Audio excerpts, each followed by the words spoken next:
Israel और Hamas की जंग के बीच पूरी दुनिया पर विश्व युद्ध का खतरा मंडरा रहा है, क्योंकि इजरायल को दुनिया के नक्शे से मिटा देने का सपना देखने वाला ईरान हमास और हिजबुल्ला और हूथी लड़ाकों जैसे खतरनाक चरमपंथी संगठनों को न सिर्फ पैसे पहुंचाता है, बल्कि भारी मात्रा में हथियार और गोला बारूद भी सप्लाई करता है।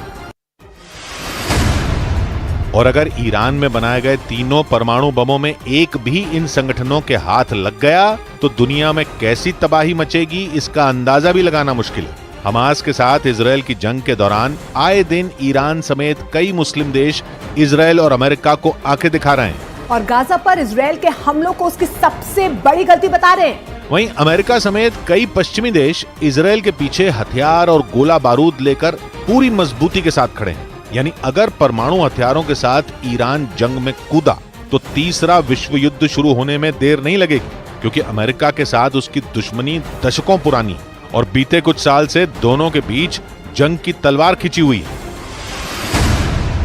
और इसी वजह से दुनिया को डर सताने लगा कि अमेरिका और इजरायल को रोजाना बदले की धमकी देने वाला ईरान कहीं युद्ध का नया मोर्चा न खोल दे। जंग की दहलीज पर खड़े अमेरिका और ईरान 35 साल पहले भी एक दूसरे से सीधी जंग लड़ चुके हैं,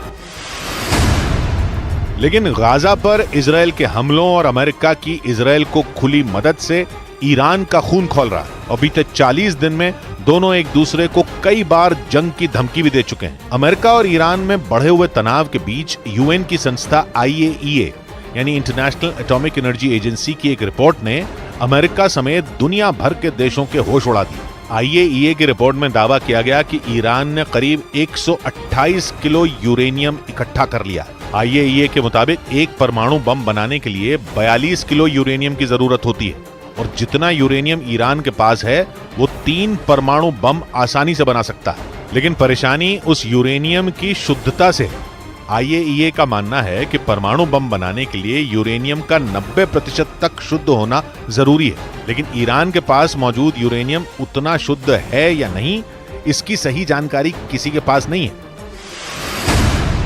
ईरान दुनिया की नजरों से छिपाकर अपना परमाणु कार्यक्रम चलाता है। उसके पास परमाणु कार्यक्रम को दुनिया की शांति के लिए खतरनाक बताते हुए अमेरिका और इजरायल ये दावा कर चुके हैं कि ईरान के परमाणु बम गलत हाथों में चले गए तो दुनिया में महातबाही आ सकती है। हालांकि ईरान के परमाणु कार्यक्रम पर संयुक्त राष्ट्र और अमेरिका की 24 घंटे नजर बनी हुई है और उसी के आधार पर सितंबर महीने में ही अमेरिका के रक्षा मंत्रालय ने दावा किया था कि ईरान के पास 14 दिन के अंदर परमाणु हथियार बनाने के लिए जरूरी तकनीक और बुनियादी ढांचा मौजूद है। यानी वो परमाणु बम बनाने के बेहद करीब है।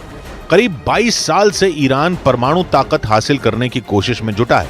हालांकि 2010 में उसे रोकने के लिए यूएन सिक्योरिटी काउंसिल, यूरोपीय यूनियन और अमेरिका ने कई तरह की पाबंदियां लगा दी थी। यहां तक कि जनवरी 2020 में अमेरिका ने ईरान पर लगाए गए प्रतिबंधों को और ज्यादा सख्त कर दिया था। और अमेरिका के वैज्ञानिकों ने अपनी सैटेलाइटों को ईरान के ऊपर नजर रखने के लिए सुपर एक्टिव कर दिया है। जिसके बाद ईरान की न्यूक्लियर साइटों से सामने आई तस्वीरों ने अमेरिका और संयुक्त राष्ट्र के शक को शीशे की तरह साफ कर दिया था। अमेरिका ने सैटेलाइट तस्वीरों के आधार पर दावा किया था कि ईरान पहाड़ी इलाके में सैकड़ों फीट गहरी सुरंगें खोदकर परमाणु हथियार बना रहा है और अपने परमाणु कार्यक्रम से जुड़ी जानकारियां दुनिया से छिपा रहा है। अमेरिका ने ईरान की न्यूक्लियर साइट की जो तस्वीरें जारी की थी, उन्होंने दुनिया की धड़कनें बढ़ा दी थी। दावा किया गया कि दुनिया की नजरों से बचाने के लिए ईरान ने सैकड़ों फीट गहराई में सुरंगें खोदकर अपना न्यूक्लियर प्लांट बनाया ताकि अमेरिका या फिर इजरायल की सैटेलाइट से और मिसाइल हमलों से उन्हें बचाया जा सके। अमेरिका ने दावा किया था कि ईरान ने जमीन के अंदर 260 फीट से 328 फीट की गहराई तक सुरंगें खोदकर न्यूक्लियर प्लांट तैयार किया था। अमेरिका के मुताबिक नतांज में ईरान की सबसे बड़ी न्यूक्लियर साइट है। इस न्यूक्लियर साइट को तैयार करने के लिए ईरान ने जाग्रोस के पहाड़ों के बीच सुरंगें खोदी थी और दावा किया जाता है कि ईरान की ये सुरंगें इतनी गहरी हैं कि इन पर कोई भी हमला बेअसर साबित होगा। यानी ईरान ने पाताल लोक में परमाणु बम बनाने के लिए एक ऐसा प्लांट बना लिया जिसकी भनक तक किसी को नहीं लगी और ईरान अपने ऊपर लग रहे परमाणु बम बनाने के आरोपों को लगातार खारिज करता रहा। और उल्टे अमेरिका पर यह आरोप लगा दिए कि उसने उसके दुश्मनों को हथियार और गोला बारूद की सप्लाई की। हालांकि यूएन की संस्था IAEA यानी इंटरनेशनल एटॉमिक एनर्जी एजेंसी की रिपोर्ट को लेकर अमेरिका और इजरायल ने ईरान पर जोरदार हमले किए और उस पर परमाणु हथियारों के गलत इस्तेमाल का आरोप लगाया। ईरान ने 6 जगहों पर न्यूक्लियर रिएक्टर लगा रखे हैं और वो दावा करता है कि ऊर्जा जरूरतों को पूरा करने के लिए उसने ये न्यूक्लियर प्लांट लगाए हैं। लेकिन दावा किया जाता है कि नतांज और फोर्दो में जमीन के अंदर बनी न्यूक्लियर साइटों पर वो सबसे ज्यादा उच्च गुणवत्ता का यूरेनियम तैयार करता है और दावा किया जाता है कि इन दोनों न्यूक्लियर प्लांट से इकट्ठा किए गए यूरेनियम का इस्तेमाल ईरान के वैज्ञानिक परमाणु बम बनाने में कर रहे हैं। खतरा इस बात का भी है कि ईरान के परमाणु हथियार बना लेने के बाद पश्चिम एशिया में न्यूक्लियर रेस शुरू हो जाएगी, जो पश्चिम एशिया ही नहीं पूरी दुनिया के लिए महाविनाश की वजह बन सकती है।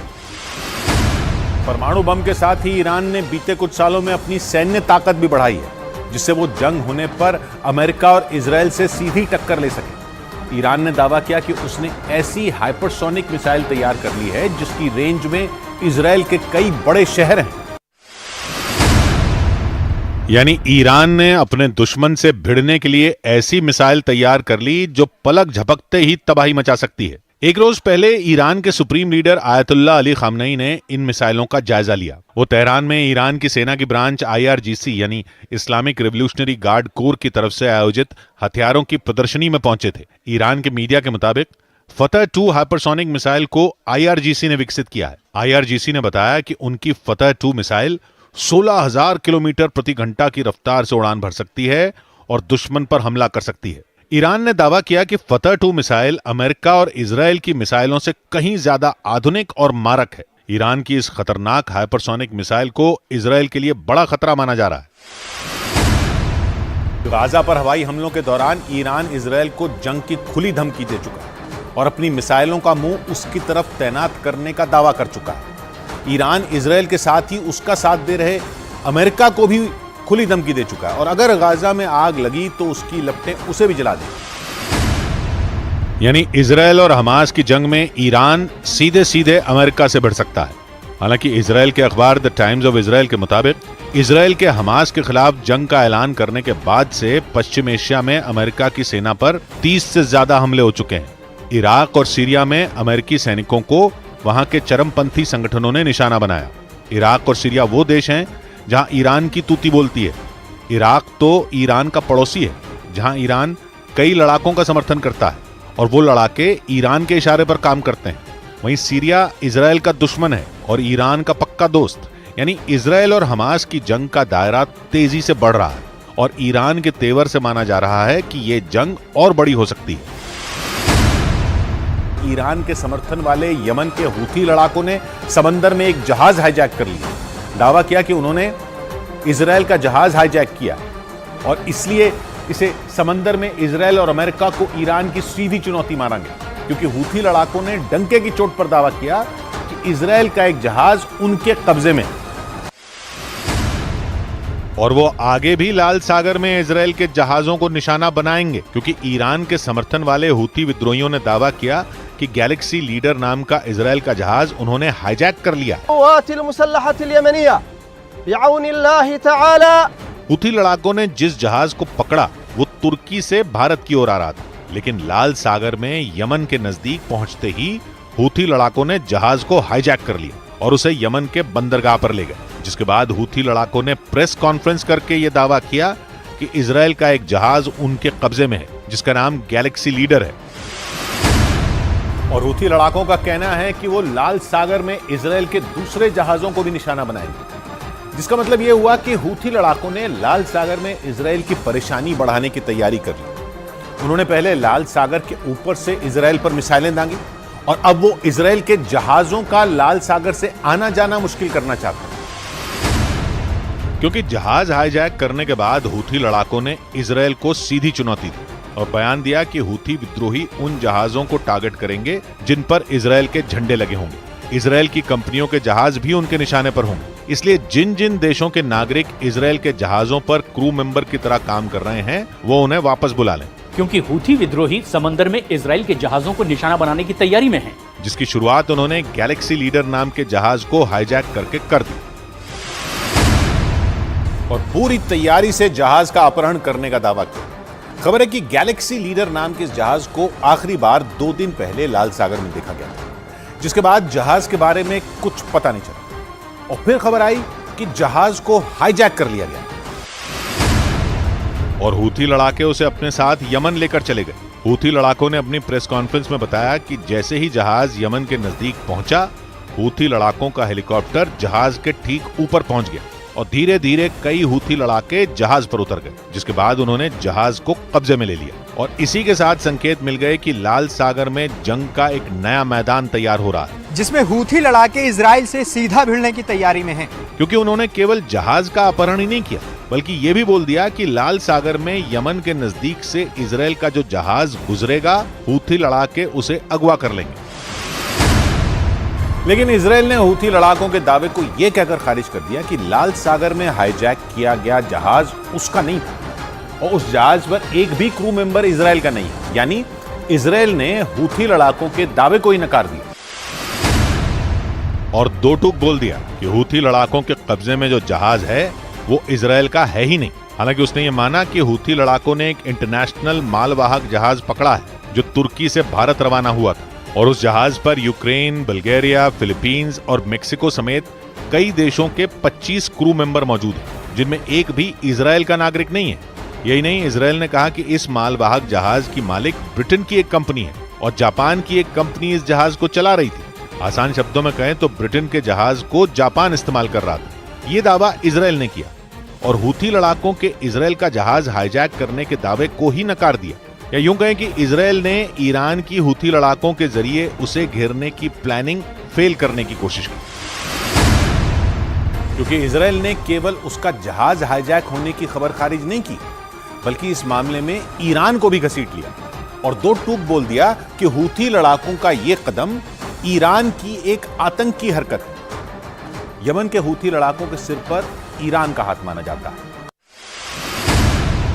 और इसीलिए इजराइल ने इस मामले में बेझिझक होकर ईरान का नाम लिया। गाजा जंग के बाद इजराइल और ईरान के बीच का तनाव बढ़ चुका है और जैसे ही खबर आई कि हूथी विद्रोहियों ने लाल सागर में एक जहाज का अपहरण किया है, इजराइल आक्रामक हो गया और नेतन्याहू के कार्यालय का बयान आया कि ये ईरान की एक और आतंकी हरकत है जो समंदर के उन रास्तों पर खतरा बढ़ाती है जहां से अलग अलग देशों के जहाज गुजरते हैं, क्योंकि ईरान के समर्थन वाले हूथी लड़ाके लाल सागर में खुली जंग लड़ने का ऐलान कर चुके हैं और उन्होंने इजराइल के झंडे वाले जहाजों को निशाना बनाने की चुनौती भी दी।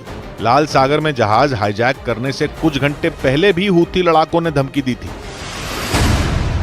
हूथी लड़ाकों ने इजराइल को सीधी धमकी दी और बोल दिया कि वो इजराइल के खिलाफ सैन्य अभियान तब तक जारी रखेंगे जब तक गाजा में जंग नहीं रुकती और इसीलिए उन्होंने ऐलान किया कि वो लाल सागर में इजराइल के जहाजों को बार बार निशाना बनाएंगे।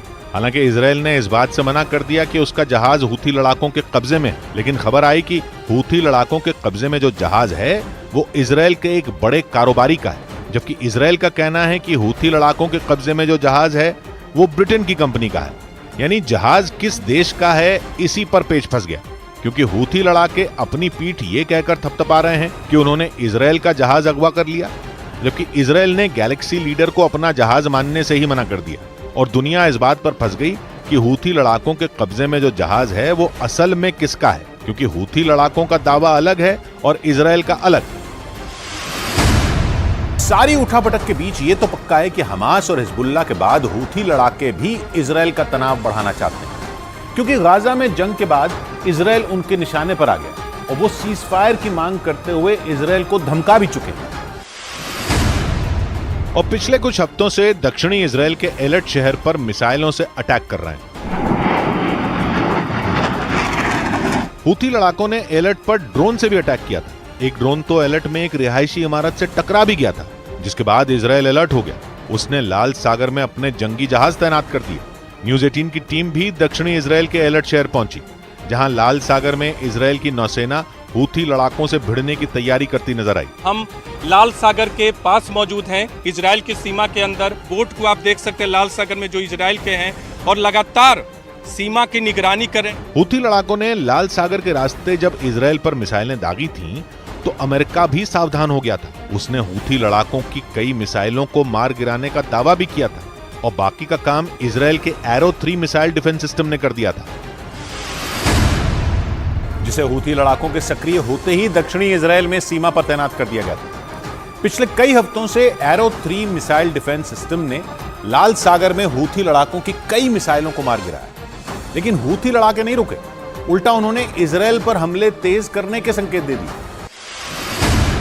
जिसके लिए लाल सागर में जंग का माहौल बनता दिखा, क्योंकि हूथी लड़ाके लाल सागर के रास्ते ही मिसाइलें दाग रहे हैं और इसीलिए इजराइल ने वहां अपने जंगी जहाजों की गश्त बढ़ा दी। अफ्रीका और एशिया को अलग करने वाला लाल सागर हिंद महासागर में एंट्री का रास्ता खोलता है, जिसकी सीमाएं यमन, मिस्र, सूडान, सऊदी अरब और इजराइल जैसे देशों से लगती हैं। इसके पूर्वी छोर पर सऊदी अरब और यमन जैसे देश, जबकि पश्चिमी छोर पर मिस्र और सूडान जैसे देश, और इन सब के बीच इजराइल का भी एक छोटा सा कोना लाल सागर से लगता है, जहां इजराइल का एलर्ट शहर बसा है। हूथी लड़ाकों के निशाने पर दक्षिणी इजराइल का यही शहर है, जिसे इजराइल के सबसे शांत शहरों में गिना जाता है। लेकिन गाजा की जंग की आंच इजराइल के इस शहर तक भी पहुंच गई, क्योंकि इजराइल के खिलाफ हमास का साथ देने के लिए हूथी लड़ाके मैदान में आ गए और यमन की राजधानी सना से करीब 2000 किलोमीटर दूर इजराइल के एलर्ट शहर पर मिसाइलें दागने लगे। यही नहीं, जैसे ही हूथी लड़ाकों ने इजराइल का जहाज हाईजैक करने का दावा किया, हमास का बयान आ गया, जिसमें उसने कहा कि हूथी लड़ाकों का यह कदम तारीफ के काबिल है। जिसका मतलब ये हुआ कि ट्रिपल एच कहे जाने वाले हिजबुल्लाह, हूथी और हमास के लड़ाके एक दूसरे का साथ दे रहे हैं। और इन तीनों कट्टरपंथी संगठनों की आड़ में ईरान अपना काम कर रहा है, क्योंकि हिजबुल्लाह को ईरान ने बनाया था। गाजा जंग में ईरान ने हमास का साथ दिया और हूथी लड़ाकों के सिर पर भी ईरान का हाथ है, और इसीलिए कहा जाता है कि ट्रिपल एच जो करते हैं वो ईरान के इशारे पर करते हैं। जैसे ही हूथी लड़ाकों ने लाल सागर में इजराइल से भिड़ने का ऐलान किया, इजराइल ने ईरान पर निशाना साधना शुरू कर दिया, क्योंकि उसे पता है कि हूथी लड़ाकों को हथियार और तकनीक दोनों ईरान से ही मिलती है। और इसीलिए इजराइल ने लाल सागर में जहाज के अपहरण का कनेक्शन सीधा ईरान से जोड़ दिया। यही नहीं, उसने इसे ईरान की आतंकी हरकत बोल दिया। मतलब ये कि इजराइल ने हूथी लड़ाकों को नहीं, बल्कि उनकी आड़ में जंग लड़ रहे ईरान को टारगेट किया, क्योंकि लाल सागर में इजराइल के जहाजों पर संकट मंडराने से सबसे ज्यादा फायदा ईरान को ही हो सकता है, क्योंकि अगर हूथी लड़ाकों का सामना इजराइल से हुआ तो उनसे लड़ने अमेरिका भी आएगा, और हूथी लड़ाके इजराइल के साथ साथ अमेरिका को भी नुकसान पहुंचा सकते हैं। और इसीलिए अमेरिका भी सावधान हो गया। उसने ईरान को मुंहतोड़ जवाब देने की तैयारी भी कर डाली, क्योंकि पश्चिमी मीडिया ने दावा किया कि अमेरिका ने अपने खतरनाक जंगी जहाज को ईरान के पास तैनात कर दिया। उसके खतरनाक बॉमर भी ईरान के आसपास मंडराने लगे, जिसका सीधा मतलब यह हुआ कि अमेरिका की नजर ट्रिपल एच पर भी है और उसके पीछे से पश्चिम एशिया में खेल खेलने वाले ईरान पर भी। और इसीलिए अमेरिका का खतरनाक जंगी जहाज ईरान के पास ओमान की खाड़ी में पहुंच चुका है और ईरान की सीमा से केवल 300 किलोमीटर दूर खड़ा है। ये दावा पश्चिमी मीडिया ने किया और जानकारी दी कि ओमान की खाड़ी में तैनात अमेरिका के जंगी जहाज पर कई लड़ाकू विमान और मिसाइलें तैनात हैं, जो ईरान के पूर्वी और मध्य हिस्से को तबाह कर सकती हैं। जिसका मतलब ये हुआ कि ईरान को सबक सिखाने के लिए अमेरिका ने भी तैयारी कर ली है, क्योंकि केवल उसका जंगी जहाज ही नहीं, बल्कि अमेरिका का B-1 बॉमर भी तुर्की के पास लाल सागर में तैनात कर दिया गया। इसके अलावा लाल सागर और ओमान की खाड़ी में भी अमेरिका के जंगी जहाज पहुंच गए। ईरान की सीमा तुर्की से लगती है और फारस की खाड़ी और ओमान की खाड़ी तो ईरान की 1770 किलोमीटर लंबी दक्षिणी सीमा बनाती हैं, जहां अमेरिका ने ईरान को घेरने के लिए चक्रव्यूह रच डाला। ईरान गाजा जंग की आड़ में ट्रिपल एच को हथियार की तरह इस्तेमाल कर रहा है। पहले उसने लेबनान के रास्ते इजराइल पर हमले की जमीन तैयार की और अब यमन के रास्ते दक्षिणी इजराइल को निशाना बना रहा है, जिसके लिए लाल सागर में माहौल गर्माता दिखाई देता है। क्योंकि यमन के कट्टरपंथी शिया हूथी लड़ाकों ने लाल सागर में जहाजों को अगवा करने का प्लान बनाया। फिलहाल तो हूथी लड़ाके इजराइल को निशाना बना रहे हैं, लेकिन जैसे संकेत हैं उनसे लगा कि हूथी लड़ाके इजराइल के दोस्त अमेरिका पर भी हमला करेंगे और लाल सागर से गुजरने वाले अमेरिका के जहाजों को भी निशाना बना सकते हैं। जिसके बाद इजराइल ने बिना घुमाए फिराए बोल दिया कि ईरान समंदर में इजराइल और अमेरिका को चुनौती दे रहा है और आतंकी हरकतें कर रहा है। यानी इजराइल और अमेरिका को पता है कि हूथी लड़ाके खुद कुछ नहीं कर रहे, बल्कि ईरान उनसे ये करवा रहा है, क्योंकि वो समंदर, जमीन और आसमान में इजराइल और अमेरिका के खिलाफ हमास, हिजबुल्ला और हूथी लड़ाकों को आगे खड़ा कर रहा है और उनकी आड़ में पूरे पश्चिम एशिया को जंग में झोंकने की साजिश रच रहा है। हिजबुल्लाह ने सिर्फ हमले ही नहीं किए, बल्कि एक वीडियो जारी कर इजराइल को बड़ी धमकी भी दे दी। हिजबुल्लाह ने इस वीडियो के जरिए यह बताने की कोशिश की कि उसके लड़ाके सीमा पार करके भी इजराइल की जमीन पर हमले बोलने के लिए तैयार हैं।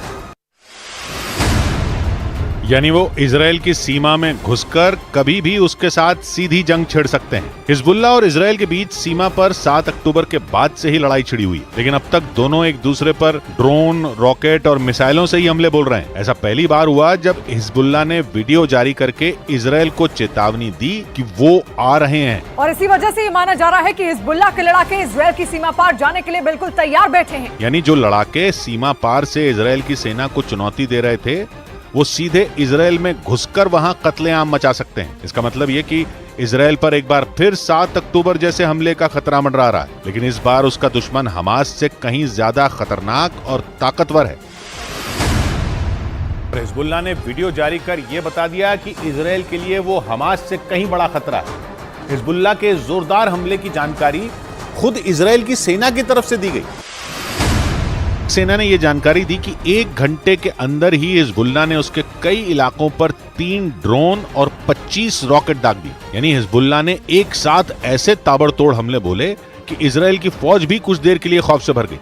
हालांकि इजराइल की सेना ने तुरंत पलटवार शुरू किया और लेबनान की तरफ से दागे गए तीनों ड्रोन को मार गिराने का दावा किया। हालांकि हिजबुल्लाह की तरफ से दागे गए 25 रॉकेट में कुछ इजराइल के इलाकों तक पहुंचने में कामयाब हो गए, लेकिन इजराइल ने दावा किया कि वो ऐसे इलाकों में गिरे जिनसे कोई बड़ा नुकसान नहीं हुआ। यानी इस बार इजराइल ने हिजबुल्लाह के हमले को पूरी तरह नाकाम कर दिया।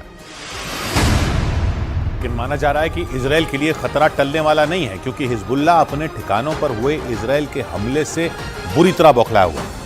हिजबुल्लाह के हमलों से पहले इजराइल की सेना ने दक्षिणी लेबनान पर एयर स्ट्राइक कर वहां तबाही मचा दी, जिससे भड़का हिजबुल्लाह अब युद्ध का नया मोर्चा खोलने की तैयारी में जुट गया, ताकि वो इजराइल के हमलों का बदला ले सके। क्योंकि इजराइल की सेना ने दक्षिणी लेबनान में अपनी खतरनाक मिसाइलें दागकर वहां बने एल्यूमिनियम प्लांट को तबाह कर दिया। बताया गया कि इजराइल की फौज ने एल्यूमिनियम प्लांट पर ड्रोन के जरिए हमले किए, जिसके बाद वहां जोरदार धमाका हुआ और पूरा इलाका आग की लपटों से घिर गया।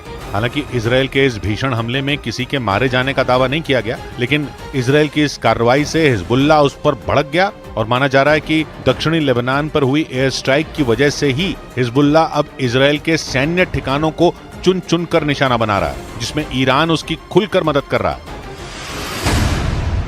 जो जंग में इजराइल के लिए बड़ी चुनौती बना हुआ, क्योंकि ईरान सीधे तौर पर नहीं, लेकिन दावा है कि उसके हथियारों के दम पर ही हमास के लड़ाके इजराइल की सेना पर हमले कर रहे हैं। और दावा है कि हमास के साथ हिजबुल्लाह के लड़ाके भी ईरान के खतरनाक हथियारों का इस्तेमाल कर रहे हैं, जो इजराइल की सेना के लिए बड़ी मुसीबत बने हुए हैं। क्योंकि ईरान जंग में खुले तौर पर इजराइल का विरोध कर रहा है और माना जा रहा है कि वो इजराइल से सीधी जंग नहीं लड़ना चाहता, इसलिए ईरान उसके दुश्मनों यानी हमास और हिजबुल्लाह का मददगार बनकर उन्हें हथियारों की सप्लाई कर रहा है, जो इजराइल के लिए खतरा साबित हो सकता है। इसलिए इजराइल अपने दोस्त अमेरिका की मदद लेकर उसके ठिकानों पर हमले करवा रहा है, क्योंकि सिर्फ इजराइल ही नहीं बल्कि अमेरिका भी ईरान को अपना दुश्मन मानता है। अमेरिका की सेना ने तो कुछ दिनों पहले ही सीरिया में ईरान के चरमपंथी संगठनों के ठिकानों पर हमले करने का दावा किया था, क्योंकि 7 अक्टूबर को इजराइल पर हुए हमलों के 10 दिन बाद ही सीरिया में अमेरिका के सैन्य ठिकानों पर ईरान के चरमपंथी संगठन के लड़ाकों ने हमले कर दिए थे। अमेरिका और इजराइल मिलकर ईरान को सबक सिखाना चाहते हैं, ताकि हमास और हिजबुल्लाह जैसे खतरनाक चरमपंथी संगठनों का एक साथ सफाया हो सके। क्योंकि ईरान ही इन दोनों संगठनों को और ताकतवर बनाने में जुटा है और उन्हें मिटाना अमेरिका और इजराइल के लिए इतना आसान नहीं है। माना जा रहा है कि ईरान इजराइल और उसके समर्थन में आए देशों को जंग में उलझाए रखना चाहता है, इसीलिए तो उसकी सेना की ब्रांच IRGC यानी Islamic revolutionary guard core Syria और इराक में अमेरिका के सैन्य अड्डों को निशाना बना रही है। और आरोप है कि इसमें ईरान के चरमपंथी संगठन के लड़ाकों का भी हाथ है। ऐसा इसलिए क्योंकि जंग में अमेरिका इजराइल के साथ खड़ा है और ईरान ये नहीं चाहता कि कोई भी देश इजराइल की ढाल बने। लेकिन इजराइल और अमेरिका भी पीछे नहीं हटना चाहते। अमेरिका की सेना सीरिया और इराक में ईरान के चरमपंथी संगठन के लड़ाकों के खिलाफ लगातार कार्रवाई कर रही है। कि 7 अक्टूबर को हमास के लड़ाके अल शिफा अस्पताल में ही बंधकों को लेकर आए थे और बाद में उन्हें सुरंग के जरिए दूसरी जगहों पर भेजा गया। इजराइल की सेना की तरफ से जारी किए गए उस वीडियो में हथियारों से लैस कुछ लोग एक आदमी की गर्दन पकड़कर उसे जबरदस्ती अल शिफा अस्पताल के अंदर ले जाते नजर आए, जबकि एक दूसरा आदमी बुरी तरह घायल दिखाई दिया। उसे स्ट्रेचर पर लिटाया गया था। इजराइल की सेना ने दावा किया कि हमास ने इसी तरह से बंधकों के साथ बर्बरता की और 7 अक्टूबर को उन्हें जबरदस्ती इजराइल से गाजा के अल शिफा अस्पताल लेकर पहुंचे थे। इजराइल की सेना के मुताबिक उस वीडियो में हमास के लड़ाके जिन 2 लोगों को जबरदस्ती अस्पताल में ले जाते दिखाई दिए वो नेपाल और थाईलैंड के नागरिक हैं। हालांकि उन दोनों को अल शिफा अस्पताल में पहुंचाने के बाद उनके साथ क्या हुआ, उन्हें बाद में कहां छिपाया गया, इजराइल की